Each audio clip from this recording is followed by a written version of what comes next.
Hello and welcome, I'm Thomas Porteous and you're watching NewsX World. Let's take a look at some of the top stories. Tsunami waves from a massive 8.8 earthquake off Russia's coast have reached Hawaii and California. Japan evacuated 1.9 million people, but the evacuation order from Hawaii was lifted after the alert was downgraded. Japan also downgraded alerts for most of the country except for northern regions. Families of Israeli hostages in Gaza have condemned the UK's plan to recognise a Palestinian state, calling it a validation of terrorism.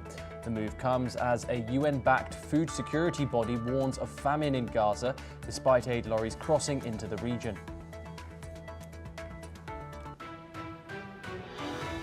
US and Chinese officials have agreed to seek an extension of their 90-day tariff truce 2 days after the constructive talks in Stockholm.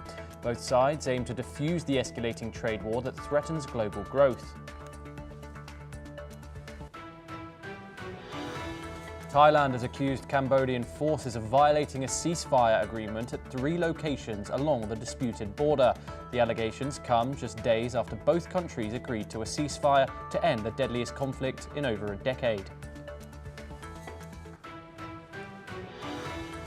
South Korea and the United States are discussing trade issues including chips, batteries and biotech ahead of the August 1st tariff deadline.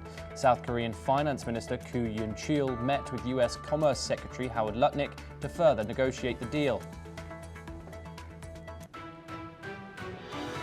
Shanghai has evacuated 283,000 people from coastal and low-lying areas as Typhoon Komei approaches, bringing heavy rains and strong winds. Flight cancellations have been reported amid the storm.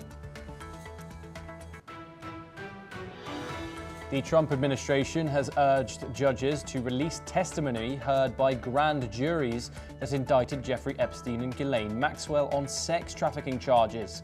The Justice Department seeks court approval to make the confidential transcripts public. President Donald Trump said India could face up to 25% tariffs if a trade deal is not reached by August 1st. US-India trade negotiations have been underway, with officials expressing both optimism and caution.